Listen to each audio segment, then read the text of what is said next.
So, willkommen zurück zur zweiten Session. In der ersten Session hatten wir schon zum Thema Fasten. Einmal, Fasten ist eine vergessene Grundlage.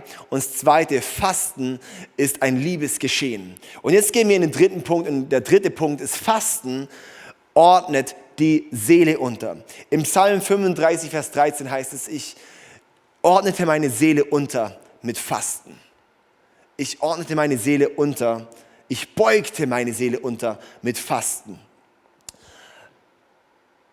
Wir sind Körper, Seele und Geist. Mein Geist, wenn ich mein Leben Jesus gebe und mein Geist mit Gottes Geist verbunden wird, so heißt es in Korinther, dann werden mein Geist und Gottes Geist eins. Das heißt, mein Geist ist hier bei meiner Lebensübergabe an Jesus, bei meiner Wiedergeburt ist mein Geist erlöst.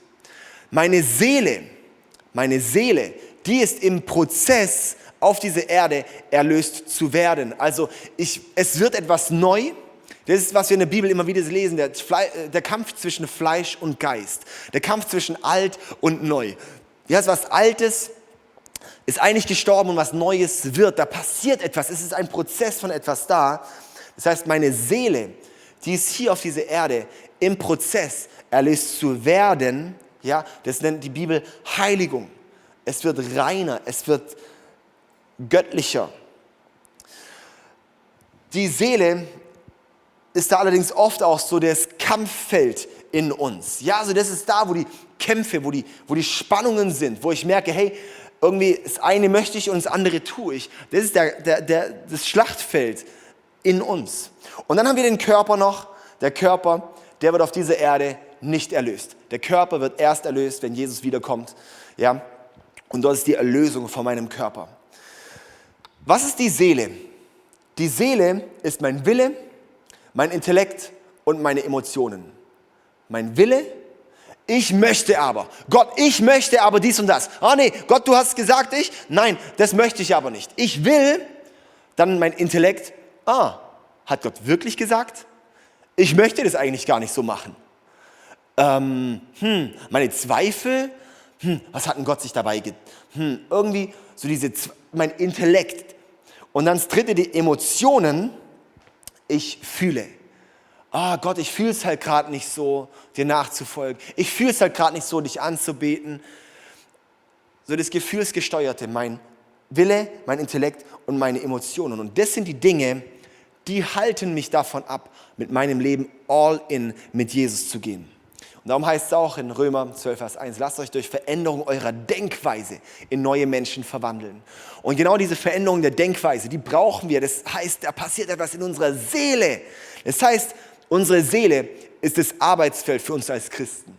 Da wollen wir Gott mehr Raum geben. Da sagen wir, Jesus, da soll was passieren. Und darum heißt es auch im Psalm, ich beuge meine Seele mit Fasten. Weil wenn ich möchte, dass mein Leben mehr all in geht, dann muss ich an meiner Seele arbeiten.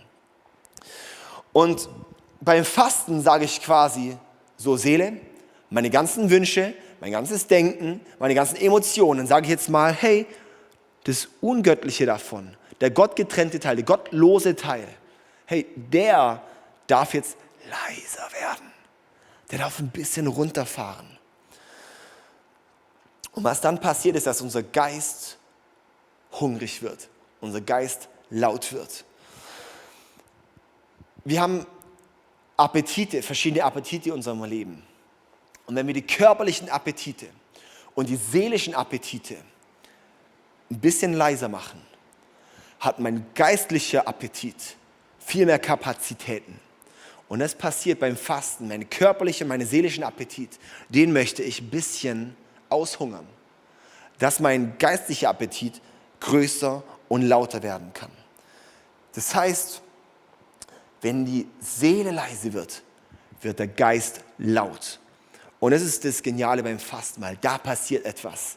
Da passiert etwas, dass meine Seele leiser wird und dass ich meine Seele beuge, dass Gott mehr Wirkungsraum in mir bekommen kann. Und dass meine Seele in diesen Prozess geht von Heiligung, dass die selbstsüchtigen Teile, die gottlosen Teile von meinem Wille, von meinem Intellekt und meinen Emotionen, dass die von Gott verändert werden, transformiert werden in das Göttliche hinein. Und so komme ich zum vierten Punkt. Fasten ordnet nicht nur die Seele unter, sondern damit zusammenhängend. 4. Fasten treibt den Unglauben aus. In Markus 9, 14 bis 29 ist die Geschichte von dem Jungen, der von Dämonen besessen ist. Und die Jünger, die wollen den austreiben und die können den Dämon nicht austreiben. Und dann kommen sie zu Jesus und Jesus treibt den Dämon aus und dann ist Jesus erstmal ein bisschen mokiert darüber, dass sie den Dämon nicht austreiben konnten. Und dann sagt er dort, diese Art kann durch nichts ausfahren, außer durch Fasten und Beten. Und da sagt man jetzt so klassisch, okay, na gut, der Dämon, der kann halt nur ausfahren durch Fasten und Beten. Dabei schauen wir da mal in den Kontext. Und der Kontext ist die ganze Zeit nur über Glauben und Unglauben. Und er sagt, hey, wer glaubt, der kann Berge versetzen. Ja, aber aufgrund eures Unglaubens und so weiter und so fort. Es geht die ganze Zeit um Glauben und Unglauben. Und dann sagt er, hey, dieser Unglaube. Und da bin ich der Überzeugung, dass in diesem Vers vielmehr heißt, diese Unglaube, diese Art kann durch nichts ausfahren, außer durch Gebet und Fasten. Das heißt, im Fasten, da wird mein Unglaube ausgetrieben. Warum? Wie komme ich dazu? Wir hatten gerade dass die Seele der Ort ist, der mich eigentlich abhält, davon von all in mit Gott zu gehen, der eigentlich Gott nicht vertraut. Es ist so oft der Teil in uns, der eher noch gottlos ist, von Gott losgelöst sein möchte. Und Unglaube ist eigentlich ein seelisches Problem. Es ist gar nicht ein geistliches Problem, sondern ein seelisches Problem. Weil meine Seele, also Unglaube, ist nämlich nicht, ich glaube gar nichts, sondern ich glaube etwas anderem mehr. Unglaube heißt nicht, du glaubst Gott nicht, sondern du glaubst einer anderen Erfahrung, deinem bisherigen Horizont, das, was du gehört hast, so wie du geprägt bist, das, was dein Verstand sagt, dem glaubst du mehr. Kann die Person geheilt werden? Oh, ich denke nicht. Gott sagt, wem glaubst du mehr, deinem Verstand oder Gott? Das ist der Ort, das ist die Seele bei uns. Und darum ist es krass, wenn wir fasten und beten, wenn wir fasten, lassen wir die Seele ruhiger werden. Das heißt, der Unglaube in uns, die Stimme, die sagt, du kannst Gott nicht glauben, du kannst dir nicht vertrauen, die wird auch leiser und plötzlich wird die Stimme Gottes lauter.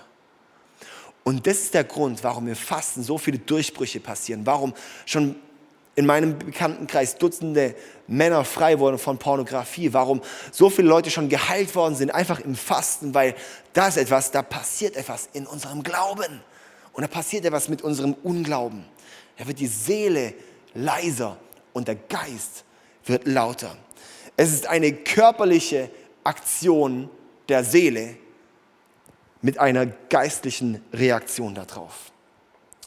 Hey, Fasten ist ein Gamechanger. Es ist eine Geheimwaffe, die Gott für uns hat. Und ich möchte dich einladen, von der Gebrauch zu machen und dich darauf einzulassen, auf die Reise. Sei gespannt, was Gott damit machen möchte.